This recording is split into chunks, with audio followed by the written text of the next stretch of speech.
श्री राम मित्रों, स्वागत है आपका आपके अपने चैनल स्टॉर्म्स ऑफ लाइफ में। बंधुओं, आज 26 मई 2022 दिन गुरुवार है। आज एकादशी तिथि है, कृष्ण पक्ष, जेठ का महीना चल रहा है। एकादशी तिथि सर्वेशाम है। सूर्य वृष राशि में है, ग्रीष्म ऋतु है, उत्तरायण सूर्य है। उत्तर भारत में राक्षस नाम संवत्सर है, विक्रम संवत्सर 2079, शाका संवत्सर 1944 है। आज दक्षिण दिशा में दिशाशूल है।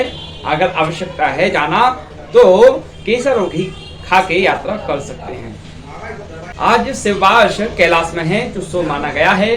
स्वर्गे भद्रा धनम धान्यम पाताले च धनागमः मृत्युलोक यदा भद्रा सर्व कार्य विनाशिनी। आज जो है स्वर्गलोक में भद्रा है, जो शुभ मानी गई है। आज अपरा नाम की एकादशी है, जो सर्वेशाम है। जल क्रीड़ा नाम एकादशी, जिसको उड़ीसा में कहा जाता है। भद्रकाली एकादशी, जिसे पंजाब में कहा जाता है। आज सर्वार्थ सिद्धि योग है। अपरा एकादशी विशेष। आज अपरा एकादशी भगवान विष्णु को समर्पित माना गया है। यह एकादशी ज्येष्ठ मास के कृष्ण पक्ष की एकादशी को पड़ती है। अपरा एकादशी को अचला एकादशी, भद्रकाली एकादशी, जल क्रीड़ा एकादशी के रूप में भी जाना जाता है। अपरा एकादशी का महत्व।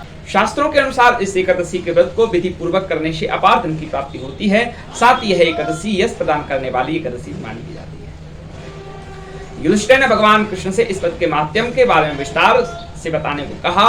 युधिष्ठिर ने कहा कि हे प्रभु, ज्येष्ठ कृष्ण एकादशी का क्या नाम है तथा उसका महात्म क्या है, कृपा करते ही। युधिष्ठिर के आग्रह पर भगवान श्री कृष्ण बताने लगे, हे राजन, यह एकादशी अचला और अपरा एकादशी के नाम से जानी जाती है।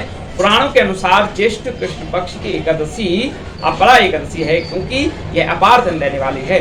जो मनुष्य इस व्रत को करते हैं वे संसार प्रसिद्धि को प्राप्त हो जाते हैं। अपरा एकादशी के विषय में ऐसी शास्त्रीय मान्यता है कि जो मनुष्य अपने भूतकाल और वर्तमान के पापों से डरता है, उसे इस एकादशी का व्रत करना चाहिए। ऐसा माना जाता है कि इस दिन माता भद्रकाली प्रकट हुई थी। अपरा एकादशी के व्रत से मनुष्य को मोक्ष की प्राप्ति होती है।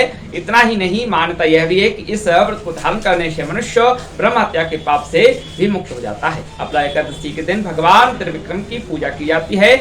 अपरा एकादशी के व्रत के प्रभाव से ब्रह्महत्या, भूत योनि, दूसरों की निंदा आदि के सब पाप दूर हो जाते हैं। इस व्रत को करने से सारे पाप नष्ट हो जाते हैं। जो क्षत्रिय युद्ध से भाग जाएं वे नरकगामी होते हैं। अपरा एकादशी के व्रत करने से वे भी स्वर्ग को प्राप्त होते हैं। जो शिष्य गुरु से शिक्षा ग्रहण करते हैं फिर उनकी निंदा करते हैं, वे अवश्य नरक में पड़ते हैं। मगर अपरा एकादशी का व्रत करने से वे भी इस पाप से मुक्त हो जाते हैं। जो फल तीनों पुष्कर में कार्तिक पूर्णिमा को स्नान करने से या गंगा तट पर पितरों को पिंडदान करने से प्राप्त होता है, वही अपरा एकादशी का व्रत करने से प्राप्त होता है। मकर के सूर्य में प्रयागराज के स्नान से, शिवरात्रि का व्रत करने से, सिंह राशि के बृहस्पति में गोमती नदी के स्नान से, कुंभ में केदार के दर्शन से या बद्री के दर्शन, सूर्य ग्रहण में कुरुक्षेत्र के स्नान से, स्वर्णदान करने से अथवा अर्धप्रसूता गोदान से जो फल प्राप्त होता है, वही फल अपरा एकादशी के व्रत से मिलता है। यह व्रत एक ऐसी कुल्हाड़ी है जो पाप रूप वृक्ष को काट देती है। पाप रूपी ईंधन को जलाने के लिए अग्नि, पाप रूपी अंधकार को मिटाने के लिए सूर्य के समान, मृगों को मारने के लिए सिंह के समान। इसलिए मनुष्य को पापों से डरते हुए इस व्रत को अवश्य करना चाहिए। अपरा एकादशी को व्रत अथवा भगवान का पूजन करने से मनुष्य सब पापों से छूटकर विष्णु लोक को प्राप्त है। अपरा एकादशी व्रत की विधि। साथ ही इस व्रत को धारण करने से परनिंदा जैसे कर्मों से मुक्ति मिलती है। इस व्रत में भगवान विष्णु का धूप, दीप, नैवेद्य और श्वेत पुष्पों से पूजन करना चाहिए। एकादशी की रात्रि में हरि नाम का संकीर्तन करना चाहिए। यह व्रत सूर्योदय से लेकर अगले दिन सूर्योदय होने तक रखा जाना चाहिए और इस व्रत में चावल और तेल का उपयोग नहीं करना चाहिए। इस दिन तुलसी से पत्ते न तोड़ें और विष्णु सहस्त्र नाम का पाठ करें या श्रवण करें। इस दिन व्रत रखने से बड़े से बड़ा पापी भी मोक्ष का अधिकारी बन जाता है। इसलिए इस व्रत को विधि पूर्वक धारण करना चाहिए। एकादशी की कथा। इसकी प्रचलित कथा के अनुसार प्राचीन काल में महीध्वज नामक एक धर्मात्मा राजा था। उसका छोटा भाई वज्रध्वज बड़ा ही क्रूर था, अधर्मी तथा अन्यायी था। वह अपने बड़े भाई से द्वेष रखता था। उस पापी ने एक दिन रात्रि में अपने बड़े भाई की हत्या करके उसकी देह को एक जंगली पीपल के नीचे गाड़ दिया। इस अकाल मृत्यु से राजा प्रेतात्मा के रूप में उसी पीपल पर रहने लगा और अनेक उत्पात करने लगा। एक दिन अचानक धौम्य नामक ऋषि उदास से गुजरे। उन्होंने प्रेत को देखा और तपबल से उसके अतीत को जान लिया। अपने तपबल से प्रेत उत्पात का कारण समझा।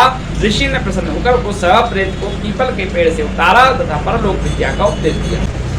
दयालु ऋषि ने राजा की प्रेत योनि से मुक्ति के लिए स्वयं ही अपराध अचला एकादशी का व्रत किया और उसे अधगति से छुड़ाने को उसका पुण्य प्रेत को अर्पित कर दिया। इस पुण्य के प्रभाव से राजा की प्रेत योनि से मुक्ति हो गई। वह ऋषि को धन्यवाद देता हुआ दिव्य देह धारण कर पुष्पक विमान में बैठकर स्वर्ग को चला गया। भगवान की अंतिम में जो है आरती और पुष्पांजलि जरूर करें। भगवान विष्णु की आरती बड़ी सुंदर है, आप भी मिलकर गाएं। जगदीश हरे नारायण दीन दयाल, जय जगदीश हरे जन जन के प्रतिपाल, जय जगदीश हरे।